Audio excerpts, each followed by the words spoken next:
Akkam jirtu hordoftoota Iskoolaar Tuubii har'a qabadhee kan isiniif dhufe haasaa Ingiliffaa afaan Oromootiin baankii keessatti qarshii fudhachuudhaaf taasistan qabadhee isiniif dhiyaadheen jira. Egaa akkuma beekamu yeroo baay'ee warroonni baankii keessatti hojjetan maal jedhanii isin qarshii baafachuudhaaf yogguu deemtan maal isiniin jedhu, what can I do for you today? What can I do for you today? Har'a maal siif haa dalagu? Isiniin jedhu isin immooyyuu I would like to withdraw some money from checking account. I would like to withdraw some money from checking account. Maallaqa muraasa herreega sakatta'insaa koo irraa baasuun barbaadetan jettuuni. Hojjetaan baankichaatis can I have your account number and your name please? Can I have your account number and your name please? Lakkoofsa herreegaa kee fi maqaa kee natti himuu dandeessaa? jedhee isin gaafata. Isinis maqaa keessanii fi lakkoofsa herreegaa keessan akkanittanii itti himtu. My name is John. My account number is 09812334. My name is John. My account number is 09812334. Maqaan koo John jedhama.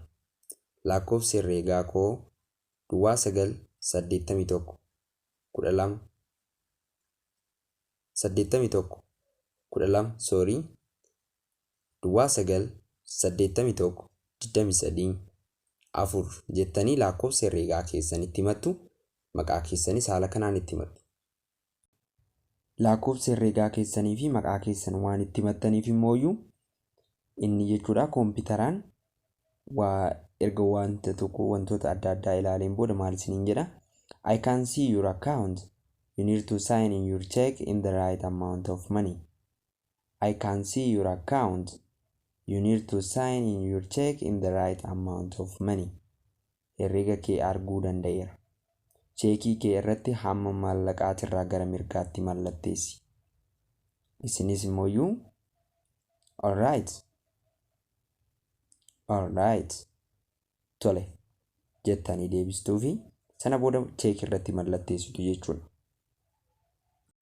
Cheekii keessan mallatteessitanii erga kennitaniifiin booda immooyyuu inni jechuudha maallaqa sana ilaalee maal isiniin jedha.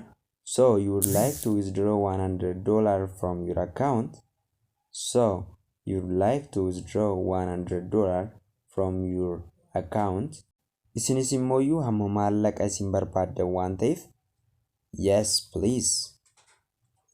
please eeyyen maaloo jettuun jechuudha.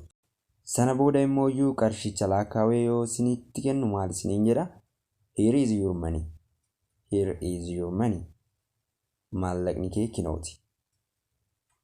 Yookaan immooyyuu kinooti. Isinis thank you galatoom jettanii qarshii keessan fudhattanii deemtu jechuudha. Viidiyoon har'aaf qabadhe kan fakkaata ture. Viidiyocha yoo jaalattan like godhaa. Akkasumas immooyyuu chaanalii haaraa yoo taatan subscribe godhaa. Nagaan ta'a.